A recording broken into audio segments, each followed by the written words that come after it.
大家晚安，我是陈莹莹，欢迎来到我们的全球大量化，同样邀请到是我们最棒的嘉宾郭正亮老师。好，老师好，今天呢很开心哈，因为我们录影的时间呢虽然是在下午，但是问题是我们播出时间是每个星期四中午的1点钟。今天要跟大家分享什么？来，一开始话不多说，新加米家。来，接一下，这是蒲烧鳗油饭。我现在在注意叶莹嘴巴那颗痣是爱吃还是美女？叫做会吃，好吗？好，人生我跟你讲，要会吃，对不对？要会动，也要会吃。为什么？因为动就是为了吃。哎，来，今天要跟大家讲的是，这个跟我有关系的母亲节。母亲节限量哈，你母亲节又叫你老母鸡啊，你干嘛的？对不？母亲节赶紧要处理吧，对不对哈？那自己处理又不会，要怎么办？来跟您推荐，这个是老饕最爱的南门市场功夫菜豪华独家组。为什么说功夫菜？要你做一个蒲烧鳗的米糕出来，想必会有难度。这个呢，就是你直接把它放到电锅里面蒸，蒸完之后还原度将近有90%，就是跟你在餐厅里面吃的一样。你会问我说，叶莹啊，不是这个排得很漂亮，我要怎么排得跟它一样？哎。不烦恼，您的需求我们都有顾虑到，因为我们连蒸笼都会附上，你唔免白磨，好不好？你就直接把蒸笼放到大同电锅里面，蒸完之后拿出来就可以直接上桌了。这一次呢，连蒸笼都送啊。连蒸笼都送。昨天我忘了是哪一位来宾跟我讲说，他可能会为了这个蒸笼去买这个，因为他觉得送蒸笼真的还不错。好，另一件事情是什么？是除了有这个比较米饭类之外，上面有蒲烧鳗，基本上呢就是对于妈妈啊，对于老人家来讲，吃鳗鱼是不错的。另一个部分呢，则是小朋友会很喜欢的这个月亮虾饼。特厚月亮虾饼呢，这一次同样是在组合里面。那同样的跟大家讲，这个呢每一口都吃得到白虾，而且它的还原度一样有到90%，不用太复杂，气炸锅就可以。炸完之后，你再给它剪，可以达到那个外面酥脆，里面很 Q， 每一口都有白虾这样子的一个还原程度。然后呢，还有秘制的咸猪肉，以及一定要有个汤嘛，芙蓉海鲜羹汤。好，这样子3菜1汤多少钱？来1000多一点点，1045，怎么样？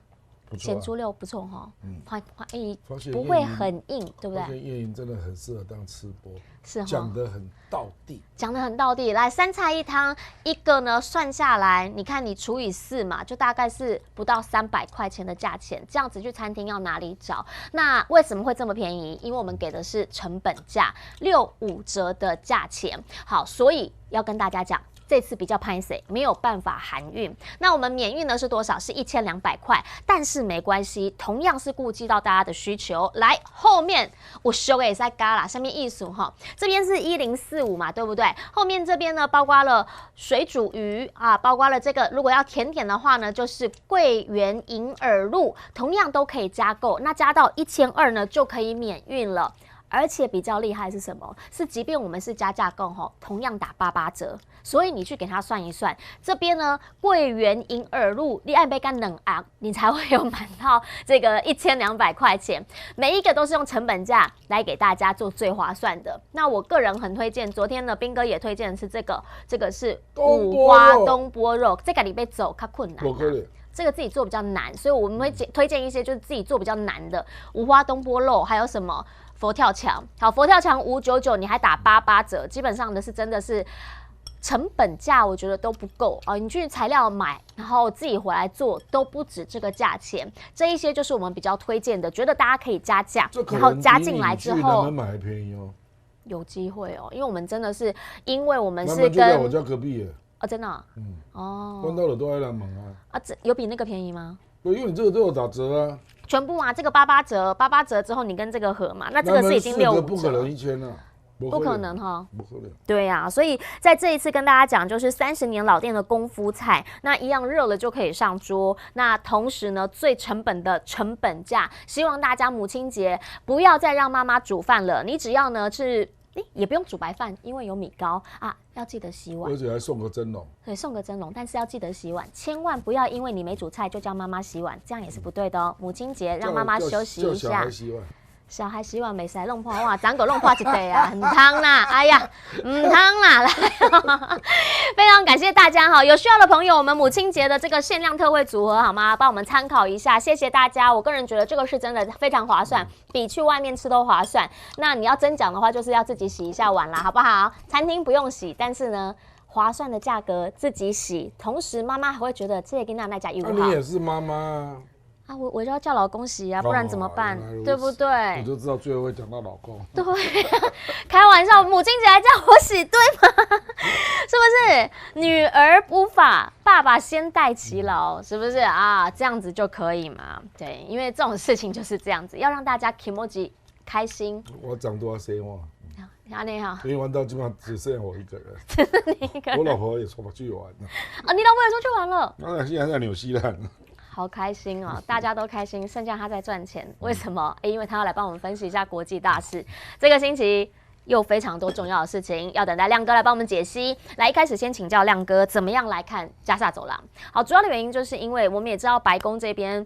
拜登其实他有点急啦，因为他内部学运在最新的消息，哥伦比亚这边呢是已经进到校园里面，甚至连云梯车都出来了。为什么？因为他们说学生直接攻占进去教学大楼，必须要把他们给请出来。哥伦比亚的讲法是说，里面不一定都是学生啦，有一些呢可能不是学生。但不管怎么样，这起事件是从北到南，从东到西，在美国整个学运烧起来，拜登必须处理。所以他前几天有打电话去给纳塔尼亚胡，讲了1个多小时，但看起来没有达成目的，即便布林肯人都到中东了，看起来没把他压下来。因为最新内塔尼亚胡怎么讲？他说，不管有没有达成停火协议，我们一样照常会攻拉法。好，如果是攻进去的话呢，那就是里面等于现在有140万，逼近130-140万人的巴勒斯坦人在里面，其实是非常危险的，因为他们一直说要把他们迁移，但白宫的讲法是目前也没有看到他们有什么比较回应华府这一边要求不要伤及平民的方案。好，可是又一定要攻。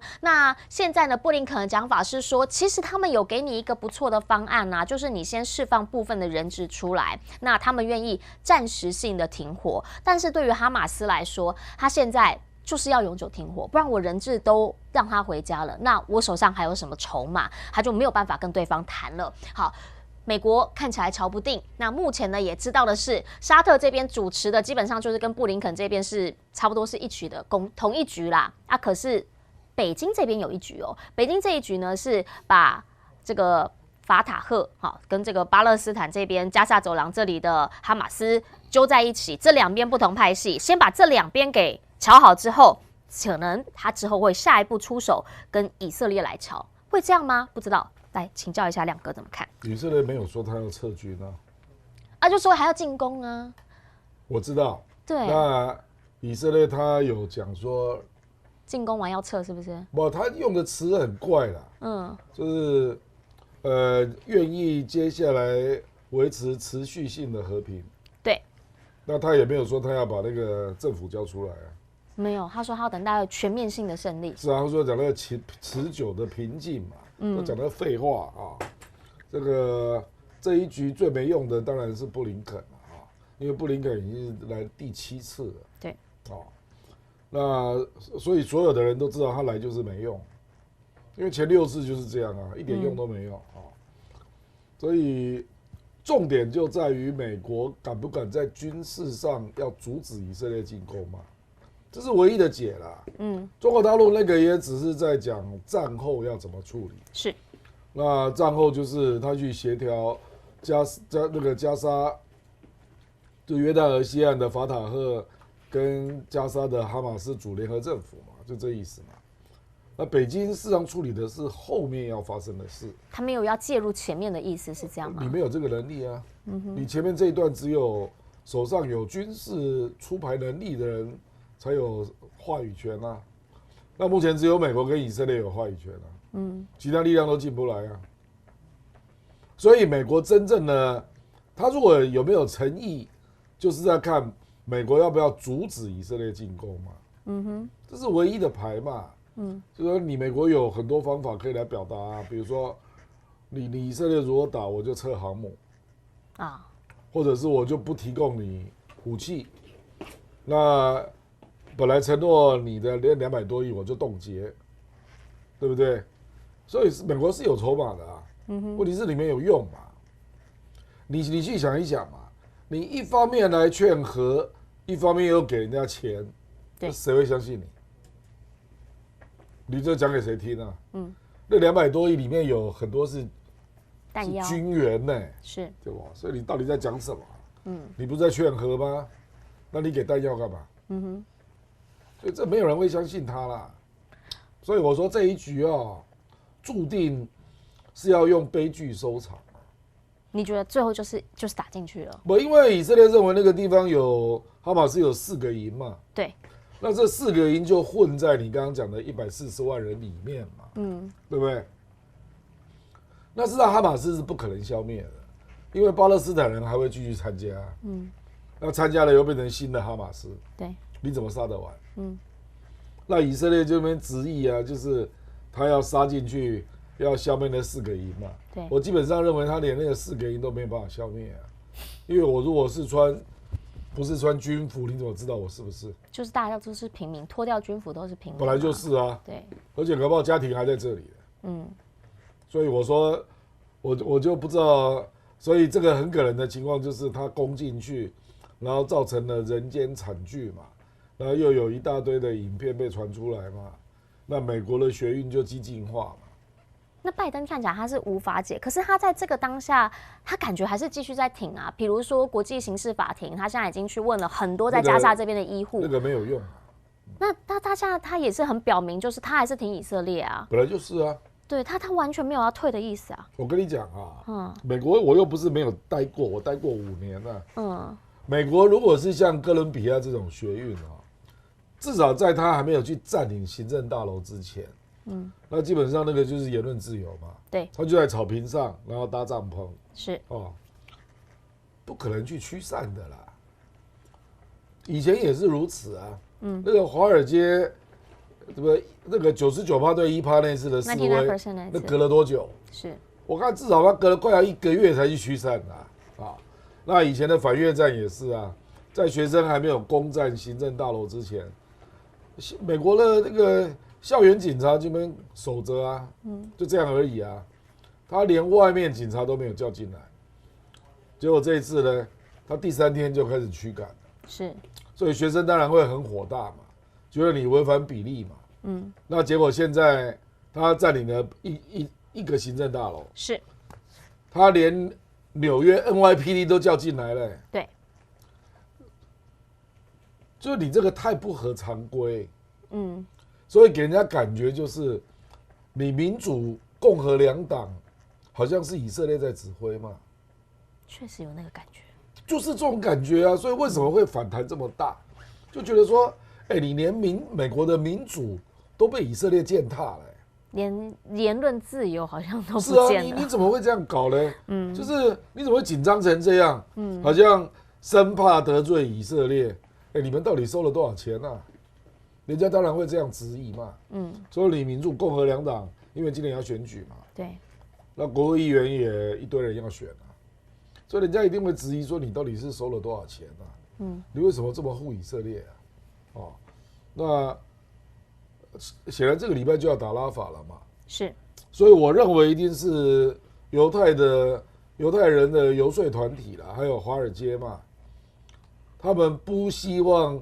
在以色列打拉法之前发生这个变数嘛，因为如果学运现在是占着各个大学，那你几乎可以预期嘛，他去打拉法那一定是激进化嘛，对，那到时候就会有很多行为你控制不住嘛，以前的经验就是如此啊，1960、70年代反越战的那个学生运动，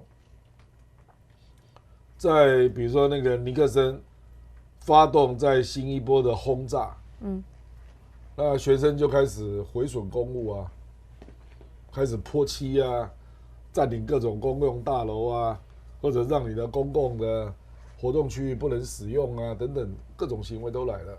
那警察就开始射催泪弹啊，那结果就会产生悲剧，有学生就会不小心被打死，是，那就不可收拾了。事情就会闹得更僵，就不可收拾。而且我跟你讲，这个比反越战还要严重。是，因为美国也有340万的穆斯林呢。对，我听说哥伦比亚那个行政大楼被占领带头的人不是学生因为很多团体都混进来了嘛。没错。所以你的就可以去预期会有一些激进化的动作了。那如果你真的打拉法，我跟你讲，搞不好穆斯林团体有些人就开始有更激进的行动，而且可能就不是只是在校园，也许搞不好是他会从恐攻啊社区开始。恐攻啊，对，不一定是社区啊，比如说、去公共场域，百货公司啊、地铁啊，这是很可怕的事情。是啊，如果什么丢汽油弹或者搞炸弹，你怎么弄？那是一个情绪性啊，就是他当他看到那样子的事情的时候，他情绪而且没有发泄的时候，不一定是发生在美国啦啊，因为美国毕竟还是有国土安全部嘛啊，那 FBI 对这种东西可能管制的比较紧。欧洲啊，欧洲的穆斯林有2000万人，美国只有340万，所以你去想想，欧洲基本上现在大家都踹了蛋了，不知道怎么办了。是，现在最紧张的就法国啊，对，所以马克龙赶紧要叫习近平，因为法国的穆斯林有帮忙一800下万人，我看你怎么办。但问题是，他现在在这个节骨眼上，布林肯这一次去，虽然大家都觉得说他在加沙走廊那边他根本使不上力，第7次的，这7次都一样嘛。可是呢，却也在这个时候传出来说，本来说要买这个054D 的沙特052D 的沙特，现在转去跟西班牙这边买。这两件事没有关系。这两件事，所以它的运作时程上面会让大家有一些想法。我不认为这有事，关系，我认为是沙特也不想得罪美国太多了。因为沙特已经跟中国买东风导弹了嘛。对。因为美国不卖嘛，你如果美国不卖的东西，他跟中国买，美国没话说，合理。那052D 这种东西，西方又不是不能做。那因为美国实在是没有军舰卖给你了，美国自己都做来不及了，怎么卖给你？所以他就去帮你谈，像沙特一样啊，还买飞机，他最后也没有买中国的飞机啊，是，就是他最后去买法国的飞机啊，这个东西大概就是因为坦白说了，沙特阿拉伯当地美国驻军是不多啦，只有3200人，可是 CIA 到处都是啊。你是说在沙烏地那边 CIA 到丢当然的，然后因为事实上美国在这个地方布局布最深的就是卡达嘛，对，卡达美军有5000人啊，是最大的空军基地也在卡达，是，那阿联酋美军也有3000人啊，所以这些人也不敢太跟美国对着干啊，因为在中国崛起介入这一块地区之前，基本上都是美国嘛，而且沙特阿拉伯在美国的大使馆是美国陆战队在防守，你知道吗？所以因为他以前怕被恐攻嘛，所以因为沙特阿拉伯是一个武力没有什么武力传统的国家啦，就是比较强长在诉诸武力的都是伊拉克啊、伊朗啊这种国家嘛，所以沙特阿拉伯如果是美国郑重给你警告，他也是要听一下。我觉得类似的情况也包括这次的塞尔维亚对不对？塞尔维亚后来我们也看到他没有跟中国买飞机啊，是为什么？因为中国实在太远了，那他要照顾一下附近的列强啊，所以他后来决定跟法国买啊，那多多少少法国以后就要帮他说话，因为他以前是被北约炸嘛，是，所以后来他不是跟中国买那个红旗导弹吗？对，那个地对空的防御系统。可是他也知道啊，他们广结善缘啊。这边跟你买，欧洲这些大哥不是因为那个地对空的飞弹，法国不会卖他嘛，因为那个是违反北约的主张嘛。所以他不得不去跟中国买嘛。那中国也是通过土耳其空运进来了。是。所以我的意思是说，有一些地方的军购的选择啊，就你不要把它理解为说他好像对中国毁约啦、不友善、转向啊，应该是说人家也有他生存上的困难需求。可是这个时候布林肯在跟他谈沙以就再恢复关系，这件事情本来就是议题。这个本来在沙特跟伊朗和解之前，这个事情就已经谈了，没错。那他们还签了那个亚伯拉罕协议嘛，没错。所以这个不是新议题啦，本来就有。但那个时候不是说要 hold 住吗？因为加萨的关系，然后现在又重新再来，那就会让小孩觉得说，请问沙特阿拉伯什么时候帮过巴勒斯坦？也是。你有没有发现阿拉伯国家没有一个国家制裁以色列？制裁以色列反而是马来西亚跟印尼啊、土耳其啊。那为什么阿拉伯国家都没有？你怎么不去问这个问题？请问埃及有制裁以色列吗？没有。我跟你讲埃及的天然气还卖给以色列，以色列的南部啊。所以我跟你讲这次坦白讲，最被人家看不起的是阿拉伯的逊尼派的有钱国家什叶派其实是真的是拿出子弹出来，是啊，在帮巴勒斯坦嘛。胡塞现在也还持续在打嘛。对啊，巴勒斯坦是逊尼派。那请问你逊尼派的有钱哥哥们是在干嘛？你有制裁吗？没有啊。都没有做啊，你有出钱呐。所以我坦白说了，怪不得以色列跟美国会看不起你们因为你们自己不团结嘛。所以人家为什么会看不起你嘛？就当年中东是整个团结在一起跟以色列作战的。是。那后来就是以色列就跟埃及片面签约嘛，那埃及就退出嘛。对。那就有萨拉特被暗杀。就是阿拉伯人就气嘛，气说你埃及怎么会这样，只顾自己，对不对？那就是从那个时间开始，就彼此都不团结分崩离析，就是这样所以我说，这个战争会拖那么久然后大家对以色列都无可奈何这个其实阿拉伯国家也要负一定的责任就你们如果是团结的，以色列会打到现在吗？你知道我的意思？所以你当然可以去说美国啦，说美国就是个无能的家伙嘛，跟以色列狼狈为奸背后私下还是在帮以色列嘛，对，尤其是军援对，所以你美国就是玩两手嘛，对。可是你不能只怪美国你也要去看看你阿拉伯国家自己你这样才看得比较真切啦，不然为什么中国就是他没有很用力因为你们自己都这样，我怎么用力你是当事人因为两国方案不是中国提的不是，是阿拉伯国家提的它是呼应是中国跟俄罗斯都是呼应你们嘛。对。你们阿拉伯国家现在这种态度，你要叫我也不能够超过你们因为我又不是当事人就是所以我是觉得这个人类会碰到悲剧都是有原因的，要自助才能得天助。当然是当然是这样天助人助。还有你这个民族整体不团结，你能怪谁呢？你自己就乱成一团是。你们明明是兄弟对。那兄弟之间有互相帮忙吗？你除了给钱之外，你其他有使尽手段吗？有一直开会啦。一直跟大家说来开会，来开会。我跟你讲，我们来讲讲看。你会通过决议制裁之前，是你们穆斯林国家、阿拉伯国家早就可以制裁了啦。对，你们为什么不自己制裁？可以团结起来，大家一起发个声明。是不就真的制裁你们是做得到的怎么会做不到呢？你周边的阿拉伯国家，我跟你讲以色列大概只有800-900万人，周边的穆斯林是4亿人周边请问哪一个国家制裁以色列？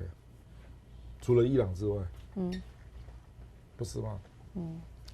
这一局是这样子，确实，在目前看起来无解的状态，因为它就是卡在那儿。然后呢，你又看到这个纳塔尼亚胡，他也有他自己自身的问题，所以他也是一定要打嘛。那就希望真的是不要有太严重的后果。但是呢，看完了中东这边局势之外，我们也想来看看在拉美这边的局势，要请教一下亮哥，您怎么样来看啦？最主要原因还是因为这几天基本上在拉美这边呢，你就看到了，就三国外长通通都来到了中方来访问。那大家最在意的其实是阿根廷啊，为什么？因为阿根廷那一位电锯魔人有没有啊？选上总统之后，这跟先前讲的不一样。先前骂中国骂的要死，现在说什么？派这位外长来说，哎呀，我们愿意跟你做长期可靠的合作伙伴。那你会问为什么啊？其实这一位经济学家、经济名嘴，可能这样讲好一点哦。经济名嘴他上任之后呢，现在看起来经济还没有办法搞好啦。那因为一个消息。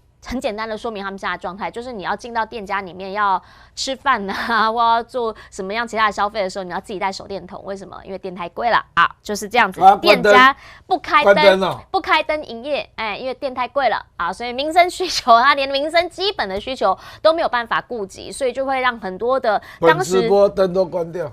安内唔通，安内我苹果不水啊，我们需要苹果光。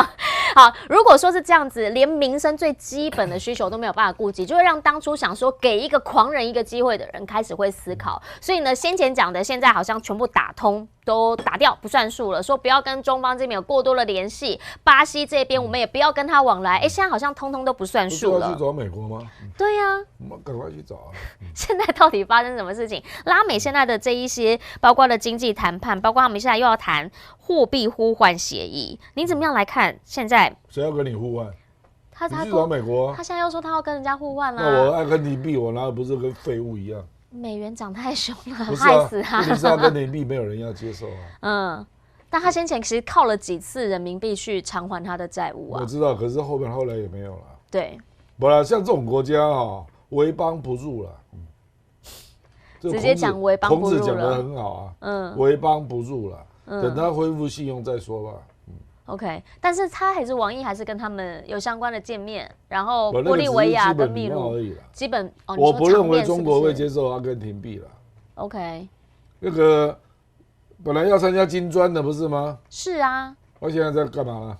今年你觉得金砖会有所？他不是要退出吗？是啊。所以我说为邦不入就这意思啊。还没有一个定调出来。不，因为你讲话从来就不稳定嘛，我为什么要急着做决定？等你稳定走路再说。等8月看看开会的时候，你稳不稳定再说。我觉得恐怕要看半年以上吧。还要怎么？巴西就是这样啊，鲁拉就在他家隔壁耶。是啊。鲁拉就说这个家伙要不要跟他来往啊？我先看半年。你看人家多有智慧。因为他也说他不要跟巴西来往，所以王毅也不要急了，你急也没用了。握个手，大家拍拍照就好。是啊，不然搞不好哪一天川普当选，他又看到救星出现了，因为他是在学川普啊，是不是吗？是，所以等川普来救他嘛。OK， 因为现在其实，在国际间局势，大家也都在看川普到底会不会当选，所以拉美这边其实他们很多变动也跟这个有关系。当然了。那怎么来看秘鲁呢？秘鲁这一次，因为有一个消息出来，就是那个前海港本来说呢，就是已经是一个深水港。深水港如果过了之后，你看秘鲁在这个位置嘛，那这边有个深水港，巴西这边的东西就直接过去了，很多东西都直接从这边过去了，就不用再走这里了。那如果是这样的话，那当然很好。你这个讲的也太简单了，那边要盖铁路了。丢了，铁路盖出来了啊，从这边过去了，对啊，但是它可以省大概我记得是2到3个礼拜的时间，船运期可以省非常多，那当然成本就省很多。做这件事没错，但是问题是现在传出说他们有经营权的纠纷，说什么行政问题，然后所以产生了法律纠纷，甚至闹到说要告到这个仲裁庭这边来。那秘鲁又突然说没有，我们自己处理就可以。秘鲁跟中方这边会有产生任何的变化吗？因为我们看到现在美国好像他们开始希望能够来推动推动一些美洲法案。美国没有理由要帮这件事啊，因为这样会破坏他的巴拿马运河啊。对，巴拿马运河是美国控制的啊，大家都知道啊。是。那前海港盖出来对美国没有任何好处啊。所以他有可能去破坏它吗？就是破坏这个目前正在前进的事。重点是秘鲁要不要盖前海港嘛？你要不要变成巴西农作产品出口的主要的中心嘛？是，这个对秘鲁显然是有极大的好处嘛。所以只要这个目标是确定的，那现在就是只是纠纷嘛。纠纷好处理啊，重点是你的战略目标，美国不支持嘛。美国希望你不要成功嘛。这个就好像以前那个那个巴基斯坦那个瓜达港，瓜达港有一度那个新加坡也介入啊，那新加坡就根本就是标了之后不动啊，因为他希望你失败啊，就有点类似了。因为瓜达尔港如果盖好了，新加坡不大紧张，对不对？所以我的意思是说，这有点类似了，就是美国现在跟你好像要接触的样子，对，就是希望你失败啊。因为你绝对会抢到巴拿马运河的生意啦。是，对啊。那所以现在像陶德他们说要推什么美洲法案啊，然后希望说，因为现在在拉美这边都要被中国人就是牵走了，可是那个东西没有用啦。你觉得会有影响吗？不是嘛，你要给人家东西嘛，你不能只买人家的。就是你去想一想嘛，中南美洲跟美国在一起多久了？多久了？从美国独立到现在啊，那结果你越来越有钱了，人家都没钱了，落差越来越大。那你去看中国，中国带动中南半岛的发展，那现在还要带动印尼啊那些海上东南亚国家的发展，人家有像中南美洲对美国这样的抱怨吗？就是那些国家已经跟你美国在一起100-200年了，对，所以基本上已经大概知道你这个国家就是什么心态了嘛。不然为什么这条铁路不是你来协助修建？对，对不对？已经多久了？那为什么秘鲁那个港口美国都不来帮忙啊？那巴西到秘鲁的那条铁路，你为什么不来修建呢？早年美国也有营建能力，你不要忘了。是，美国是后来产业外移啊，那这个高速公路啊，还有铁路基本上都盖完了嘛，所以它的基建能力就越来越弱嘛。早年不是这样的啊。那早年你为什么不帮人家？所以我的意思是说，这种东西啊，吹牛归吹牛啦，没什么屁用啊。因为现在中南美洲要的东西就是基建，对，然后你接受我更多的出口，是，然后帮助我发展工业，对，那这3个美国都没有啊，因为美国的科技已经走到太前面去了，它一般的传统工业它基本上也帮不上你的忙，不然就是很贵嘛，然后基建没能力嘛，然后你现在做成了，可能抢到了就是巴拿马的运河的生意啊。是，所以我认为就是吹牛啦。我难以想象美国能帮什么大忙啊。是，但现在在墨西哥这边，您怎么样来看？墨西哥现在的状态就是因为它很多中国的电车他们都在这边设厂嘛，然后他就很直接的讲了，包括川普也说了，墨西哥这边出来的，我同样只要是跟中国有关，同样加税100%。那今天又看到一个消息是说，北美这边的石墨矿商也开始在讲了，为什么？因为大陆的石墨其实他们的相关的这些原物料，从去年10月就开始有出口实施管制了，但是呢，他们现在讲法是这样，就是他们对我们实施出口管制，但是呢，因为他们占全球产量70%，我们很担心，即便是这样，还是很多人会去跟他买，所以你要给他加关税，加多少？25%，那就1/4之多了。他说，如果不这样的话，这样对你有什么好处？他才会买我的啊，他的很贵就会买我的，那你的不是更贵？抬价啊？不就是吧？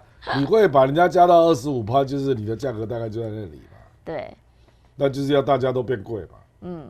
不是吗？我跟你讲啊，现在啊，有关这一类的贸易战的议题啊，很多呢，都是选举议题了。因为拜登要讨好那些人，所以就把这个议题丢出来。可是也不一定会做了。有一些会做没有错，比如说对铝跟钢从7.5拉到25，对，那就是拜登在对钢铁业者、铝矿业者示好嘛。是。所以基本上这个都是选举，就是拜登已经到了快要输的程度了啊。所以他现在就抓票了。比如说钢铁大部分都在宾州啊。那宾州就是摇摆州。是啊。所以我觉得，美国从现在到11月投票会有很多这一类的议题了。所以钢铝，然后现在石墨之后可能会再有其他就是特定产业这样子。太阳能啊。对。那这个没有什么好谈的啦，因为他需要选票嘛，就这样。所以他可能全部都买，不是全部都买，先瞌睡再说啦。那至于谁要买再说啦，我先对这个工厂示好了，那这个行业的人就会投给我嘛。他不一定是为了政治现金啦，他是为了这些工人的票啦。有的时候是为了钱，有的时候是为了票。对对对，他可能两个都有啦。那简单讲就是，因为摇摆州差距的票都不多嘛。对。那可能你这1-2万就很重要嘛，就这样。因为现在是确实那个民调做出来哈，来跟大家讲一下，他目前呢，川普虽然有面临法律问题，逼近50%49%的支持率，拜登才多少43%而已，所以是真的差很多嘛，他的支持率已经不到40%了，下滑已经到39%了，满意度38.7%，对，就是盖洛普做的嘛，是70年来最不受欢迎的总统。对，通常美国总统啊，如果满意度低于45那是非输不可，连任无望。连任无望，因为摇摆州大概6到7个嘛，那本来就很接近，那你满意度低于45，你大概没有机会赢的啦，那更何况你已经跌到38.7，所以他现在已经有点不择手段了啦。我说拜登啊，就是碰到什么厂商就去乱开支票啊，说我帮你挡中国，那你票要给我，不然就在那边乱撒钱呐。比如说有人去统计啊，拜登现在豁免学贷的金额累计已经1300亿美元，对，这个就是乱搞一通嘛，这个那没有办法，美国选出这种烂咖，有什么办法？就这个拜登这个总统已经一再凸显他的乱搞跟无能啊，比如说你乌克兰搞成这样，那加沙搞成这样，那也无能解决啊，然后。你除了印钞票之后，根本没有经济政策啊，因为你都是用钱补贴嘛，不然就是跟人家搞科技战、搞贸易战，就不知道你在干嘛嘛，就是这样嘛。就是虽然你在外面一直在打仗，但是国内也大家感受不到那个经济好的荣景，完全没有嘛。那所以就让大家很想问你到底发生了什么事情？那为什么经济现在还是这么样的差？那与此同时，大家也看到股票的一些表现啊，最近是上上下下还蛮明显的。这一家也蛮明显的，马斯克他们的特斯拉股票呢，说马斯克去了一趟中国之后，突然跳涨身价突然是飙了大概有6800亿，哇，好可怕呢！去一次啊，因为他的那个全自驾系统现在有机会可以在中方落地，就这么一件事情，身价跳涨，所以要赶快卖。所以要赶快卖。好，明灯在这边告诉你，好，所以要赶快卖。但是他这一次去虽然在中方这边见到李强呢，有获得了一些相关的，比如说友善的讯息出来，所以让他这边股市是表现得非常的强劲。但是中国是这样的报道，你去印度看看。印度骂翻了，印度现在说马斯克是一个怎么样的人？来，直接给你看，马斯克呢是一个道德低劣或在商言商的人。印度据说啦，从他们的主播到民众到报纸，大家都在骂，原因是因为他本来是说要先去印度，结果呢？突然印度取消，取消你可能有行程嘛？不对，他转往了中国去，让印度人最北宋的是什么？是说我们明明就是跟中方一样的大国，你看你看我不？你本来说要来我这边，为什么转过去？这句话是谁？是你自己讲的吧？感觉嘛，感觉是这样，因为他们真的对马斯克，因为说实话，商人就是这样嘛。那边他有需求，他当然是先去那边。但是这件事情其实让大家看到印度人一个蛮大的民族情绪。马斯克去中国真的是临时起意了，因为他被通知。那显然就是李强，我认为是李强，就是决定要给他参与自驾系统。对。那自驾系统也不是只有特斯拉啦啊，中国大陆据我了解有5家公司啊，所以未来事实上这个就是 Robotaxi 啊，就是中国大陆未来要发展自驾的计程车嘛，无人的啊，那中国大陆也有好几个公司都准备好了，那中国大概是在想说，这个特斯拉，毕竟早先邀请他进来上海投资，就是希望他能够把他的技术，然后让中国的公司可以学习嘛。是。那中国证明学习是学习的很快啊，对，现在很多地方都追过它了，对不对？是。可是自驾这个技术啊，特斯拉真的是做的比较早，是。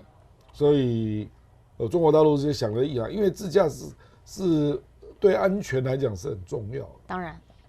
所以就想说，那还是弄一个参考值在那边。所以等于是，我认为是中国的相关部门啊，跟马斯克打了电话了，说你现在赶快来，我们要让你参加。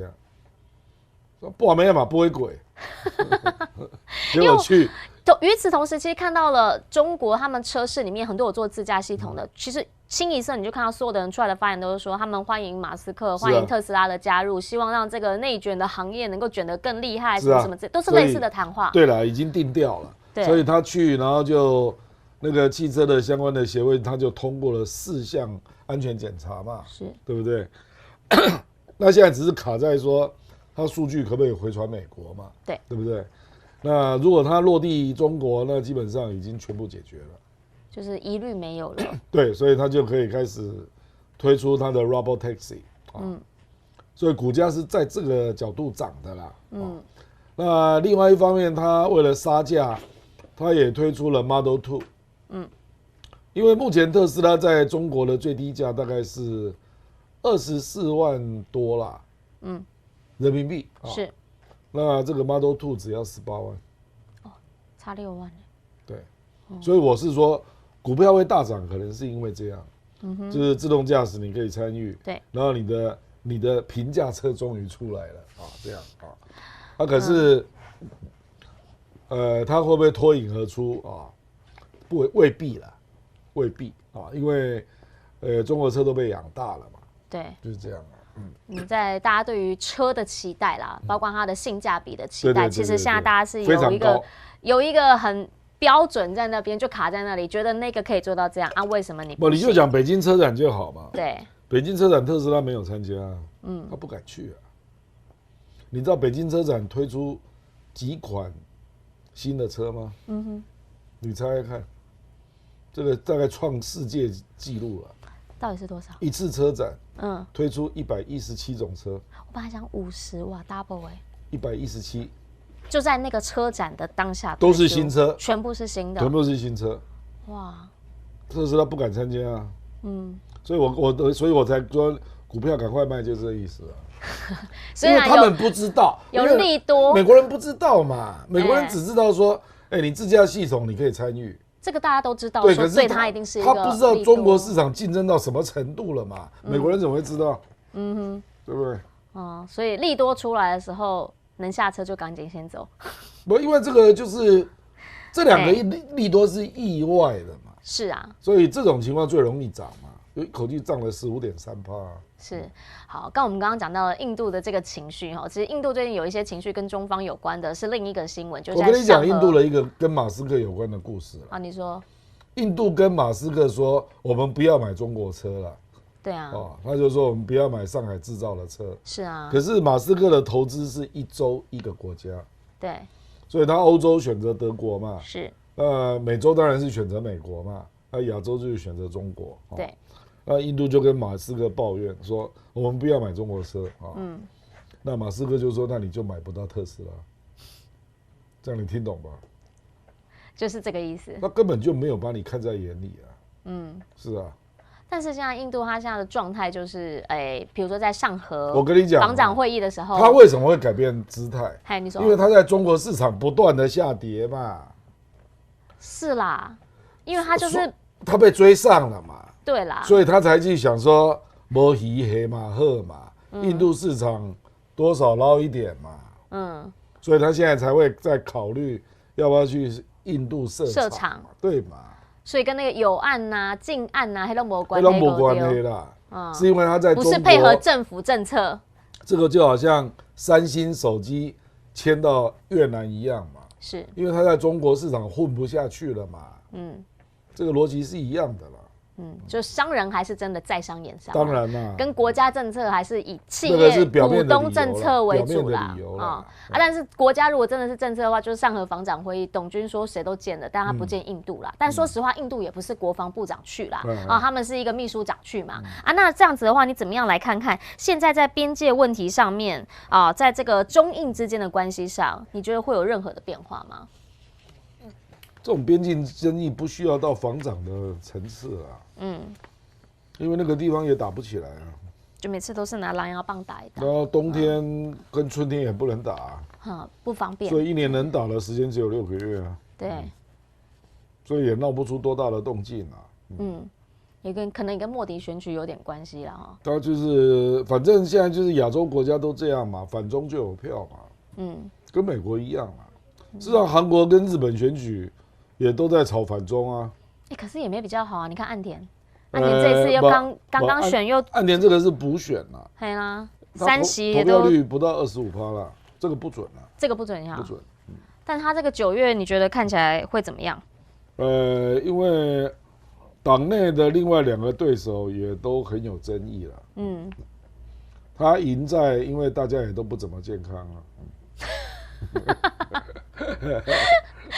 赢在其他的苹果嘛，你敢支持高市早苗？你去支持看看，极右啊，石破茂狗叫啊，像他2个对手就这2位啊，就一个是极右派的高市早苗，对，就上次安倍支持的那个石破茂，防卫厅主任出身的，对，可是他是狗叫啊，他没有朋友啊，所以这个在亚洲的局势上面，我们讲到了日本，不然我们就先来讲一下日本，你怎么样看最近日元跌啦？最主要原因就是因为大家都在讲这个跌拉了，可是问题是你觉得它会拉得持久吗？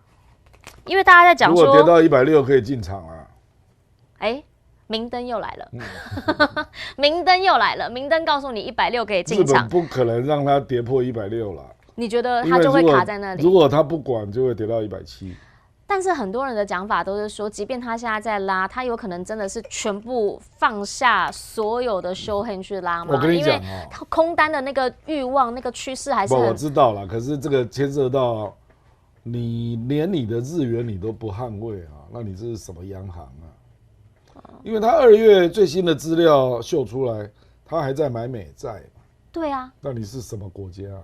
这个是大家想问的。你日元已经弱到这样，你还买美债？对不对？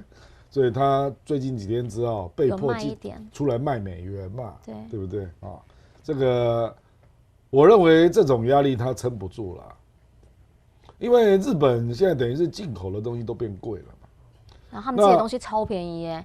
他的问题在哪里呢？他的问题在，照理讲货币贬值应该你的出口会增加嘛，是，可是并没有，就是货币贬值，我的东西应该变便宜，别人应该会想买，因为现在大家说5·1，很多人去那边玩是名牌包打8折的那个讲法，那个是旅游跟房地产，旅游跟房地产是人家进场买。对，我现在不是在讲进口，我讲出口。出口，就是说它的出口理论上应该竞争力变强啊。是啊。那为什么没有增加？是它的经济结构出了问题了，那这个就很麻烦了。就是它可能除了丰田之外啦，就是大部分的公司都没有竞争力了。你就说车现在可能还能够撑得住，丰田还撑得住，其他的产业已经都不行了。可能都撑不住。那这个问题很难解释了。因为有一些国家也是碰到类似问题啊，比如说德国。所以德国现在坦白讲，这个当然你可以说就是中国突然之间很多东西都可以做了。家电啊什么的之类的，像消费品的部分，可能不止，科技的部分，可能不止，不止，可能你没想到的东西他都在做了。比如说你本来以为他做的工具机大概都只有低端的，对，结果他现在中端的工具机也在做，所以德国就卖不出去啊。就是我觉得这一波可能真的就是这种现象，就是中国的那个。我们讲那个中国制造2025啊，现在达标高达86%，对，那就是真的起来了。它因为它量很大嘛，所以它就冲击到所有的工业国家嘛，那冲击最严重的就是韩国，那日本，德国，像台湾也有啦。因为台湾坦白讲，除了台积电这种公司之外，你一定被冲击的啦。那主要是差在哪里呢？因为敝国不准进口嘛，所以你感受不大嘛。对，你去想一想嘛，你如果让中国的自动车进来，你裕隆还能活吗？你知道我的意思？对不对？那你现在货物税、关税给人家征那么高，我们台湾一辆车进来的税是多少？你知道吗？57%，57%。我跟你讲，人家进口到欧洲啦、日本啦，磕到23%，就哀叫啊，人家就已经哀哀叫了。你给他征到57%啊，那怪不得你没有受影响嘛。所以就是台湾是一个相对保护啦，必须就是这样讲嘛。我们就是完全，我们的问题是你保护了之后，你自己的东西也起不来了，问题在这里啊。很尴尬的一件事情啊。但是不管怎么说，在日本，刚刚亮哥特别分析到，就是它的目前日元的状况，因为又对上了强势美元的关系，短期内你是觉得还是不是那么看好？但是你觉得它会护住，就大概守在160，守在160这个部分，护住后果会非常严重啊，会非常严重啊。我跟你讲，那个金融市场是很容易过度买或过度卖嘛。那过度卖通常都比过度买严重啊。对。所以你如果跌破160，我跟你讲就会跌到170。你说那个是一个防线就对了。也防不住。防不住。搞不好还会再更大。那这样怎么撑得住？我就是这样啊，就变成恐慌了嘛。就觉得说你央行都不管了，我为什么要管？失落30年好不容易爬回来呢。不啦，这个是币值啦，也。你讲的失落30年，它那个是整个经济啊。可是问题就是安倍的第3支箭一直没用嘛。他说他第1支箭是就是他贬值嘛。然后第2个就财政支出增加嘛。第3支箭他说要改善经济的体质嘛。一直没做到。体质不改善，就是你日币贬值，加上增加财政支出，还是救不了你的经济嘛？那这个就是你的问题嘛。我坦白讲，你要问我原因，我也不知道。我只是怀疑是不是因为中国的出口品变多了，而且是不同类，不是像以前的那些东西，而是一个一个都把你抢走了。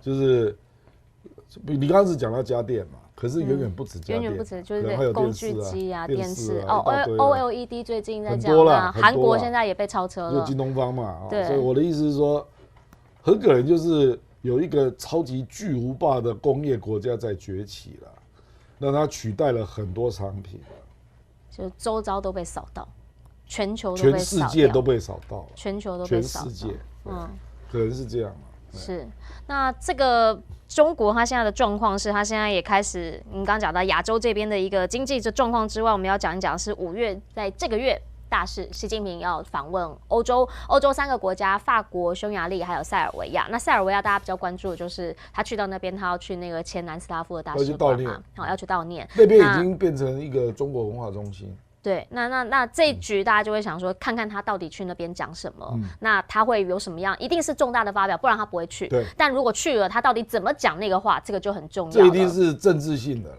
对，那另一个是匈牙利，那再有一个是法国。法国可能是大家在目前为止讨论最多的，最主要原因就是因为第一他们要办奥运嘛，然后第二呢，马克宏最近讲了，他特别的强调说，法国的核武防御欧洲，就是说，我们以前要开始来建立我们自己的系统啊。很多的讲法是说，其实，在欧洲像一个情绪是，川普要回来了，川普要回来了，好可怕，好可怕，开始希望有自己的一个自主能力，自己的战略系统。那你怎么样来看他这一次因为是马克宏邀请习近平来的，你怎么样来看？这表示马克宏对欧洲的军事非常不了解了。你法国有核弹嘛？那其他欧洲国家都没有核弹嘛？其他就是英国嘛，对不对？所以美国就在荷兰、意大利。土耳其，还有德国的应该是没有，德国也有，有啦，就是装核弹基地嘛。对，就是中程导弹基地。对，美国怎么可能让你啊？你是谁啊？我马克宏。你一个人就要对抗整个北约啊。所以你搞不清楚状况核武保护伞美国已经建立了。对。哪里还需要你来建立啊？你到底在讲什么啊？所以我说讲这种话就是不是你的程度有问题了啊？因为当年戴高乐是不一样的情况，当年戴高乐是退出北约啊，因为他不要把他的军情的系统交出来啊，所以他就建立自己的情报系统，对，那建立自己的武器的生产系统，是成功啦，对，所以法国现在有独立自主的武器制造系统嘛，是哦，可是戴高乐也不会蠢到说欧洲我核武来保护，你是谁呀？我听到这个话我都快笑出来了。你把美国当做什么啊？对不对？哦，所以坦白讲了，就听他吹牛啦。他吹过很多次牛了啦，说我们欧洲要建立国防军，对，笑死人了。法国你知道它的国防预算是 GDP 的几个%吗？1.9，美国是3.4，是。你先增加国防预算再说吧，讲大话，对不对？所以我说，怪不得你这种人，人家会看不起你了，就每天那边吹牛嘛，那中国会去重视法国，坦白讲，是为了制衡美国嘛，所以人家是有战略上的考虑并不是说你法国人了不起啦，中国跟法国的贸易额只有800亿美元呢，跟德国是2000亿啊，对，你就知道你这个法国是什么底气的国家嘛，那当然中国是希望增加双方贸易啦，是那很可能会增加那个空中巴士的订单啦，就还是会给他一点面子，就对了。会啦，然后因为他要挺他嘛，希望他在欧洲能够独立自主嘛，不要都被美国拉着鼻子走嘛，那很可能也会有绿能的投资啦，就太阳能的。先前也有一些投资案在那边，电池的系统嘛，对。那可能会开放更多法国的农产品进口中国了。那匈牙利那边是一个更有意义的投资，是中国要在那边盖一个汽车城。对。那这个可能就是在对比美国嘛，说你看我没有要独享利益啊，我愿意利益均沾啊。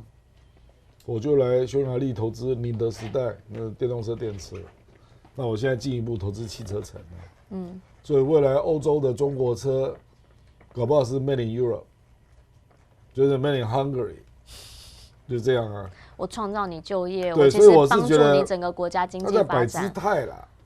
那法国有另外一个就比较实在了，就是法国南太平洋有3个比较重要的岛。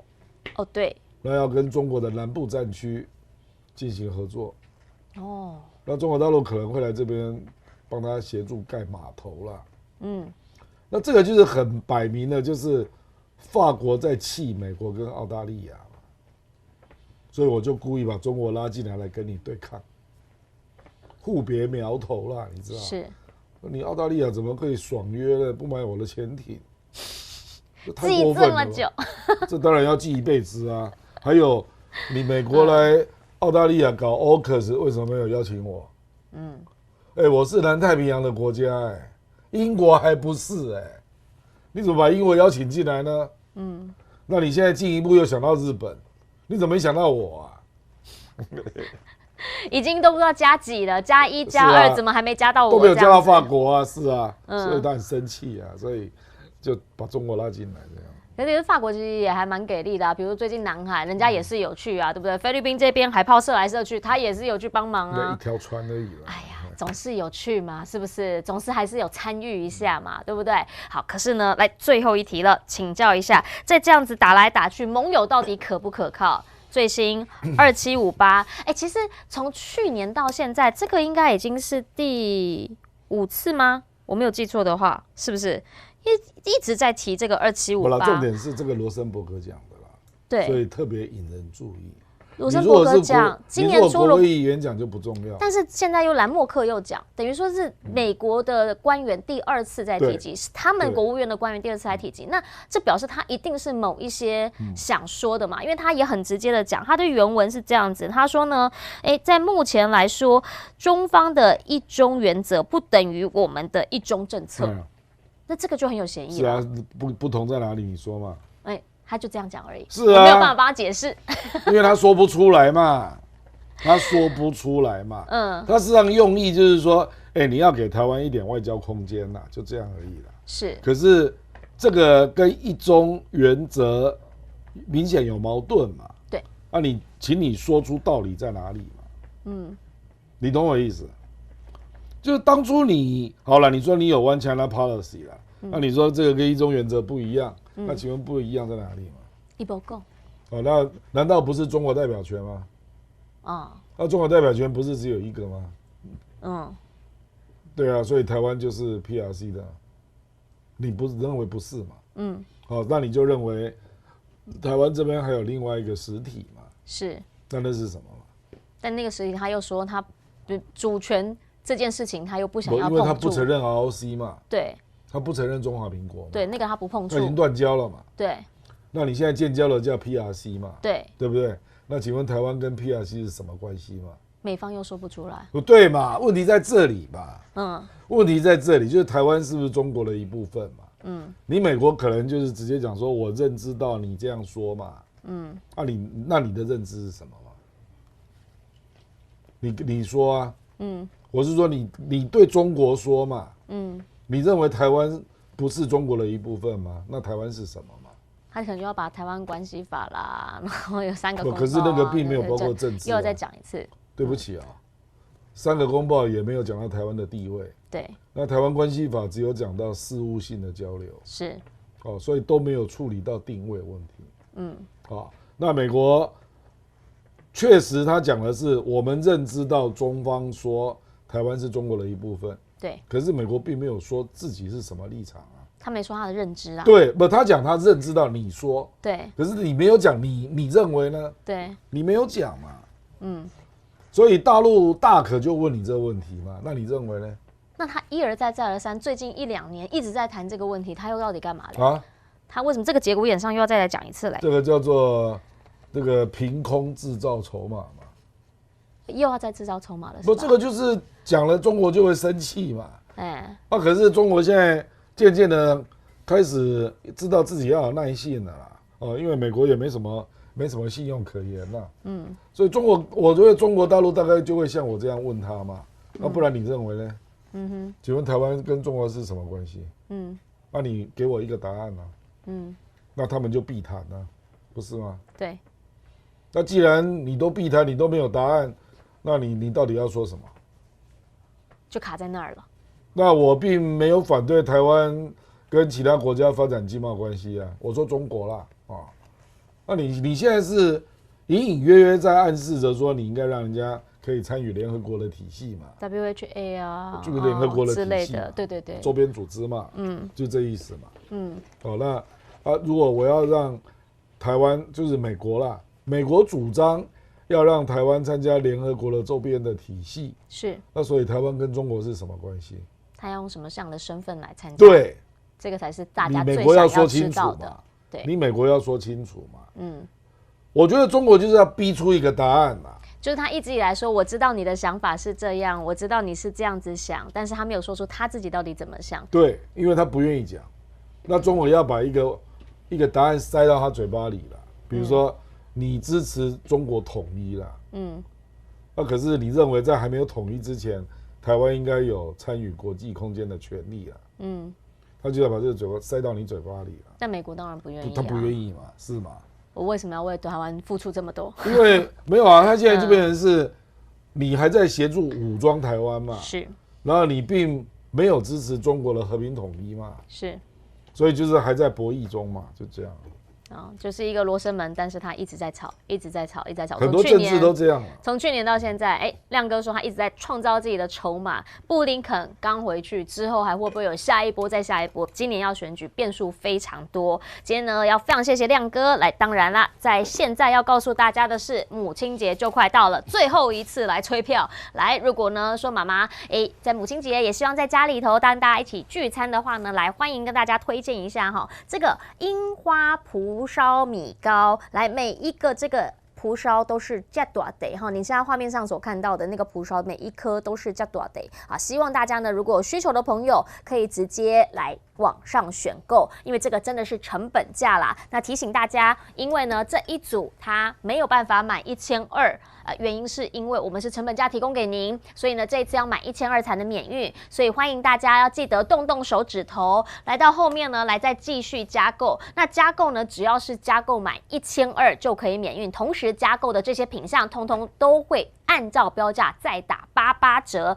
等于真的是打到骨折了。希望大家有需要的朋友自己来参观选购了。再一次感谢大家，同时呢也非常谢谢我们的亮哥，我们的全球大量化，下个星期再见，拜拜，拜拜。